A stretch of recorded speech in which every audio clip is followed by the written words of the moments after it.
రవితేజ్ గారికి ఇంకా ఆయనకి అంటే అవకాశాలు కావచ్చు అవి లేని టైంలో అసినేటర్ చేస్తున్నట్టు ఆ టైంకే మీకు బయటికి వెళ్తే మిమ్మల్ని గుర్తించే విధంగా మీకు ఒక క్రెడిబిలిటీ ఉంది.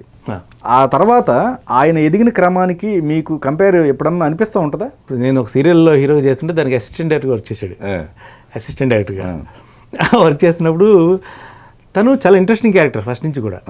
అంటే చాలా యాక్టివ్గా ఉండేవాడు మనిషి, డాన్స్ భలే ఉండేది. ఈ హిందీ యాక్టర్స్ని ఇమిటేట్ చేసేవాడు.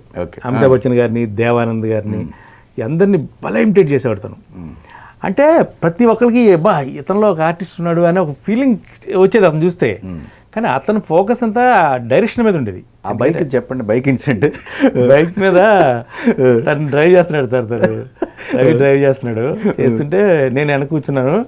సరే ఎవరు గుర్తుపడతారు, నేను హెల్మెట్ నేను పెట్టుకుంటే పోలీస్ ఆపాడు నాగార్జున సర్కిల్ దగ్గర. ఆపి అదే హెల్మెట్ ఏదని చెప్పి తిట్టాడు. ఏం డ్రైవింగ్ చేస్తున్నాడు? రవి డ్రైవ్ చేస్తున్నాడు బండి. సుజుకి ఉండేది కదా, సుజుకి బైక్ ఉండేది, ఇండి సుజుకి అని చెప్పి. మనోడేమో డ్రైవ్ చేస్తుంటే వాళ్ళు అడిగి హెల్మెట్ లేదు ఫైన్ అంటే, నా బండి నాది కాదు ఈడిది అన్నాడు. అంటే నేను హెల్మెట్ తీస్తే గుర్తుపెట్టాడు కానిస్టేబుల్ నన్ను. మీరా అని అన్నాడు. ఏంటి సార్ అది, మీరు వెనక ఇది పెట్టుకున్నారు, మీరే డ్రైవ్ చేయొచ్చు కదా. సో చాలా ఉండాలండి ఫన్నీ ఇన్సిడెంట్స్ రవితో.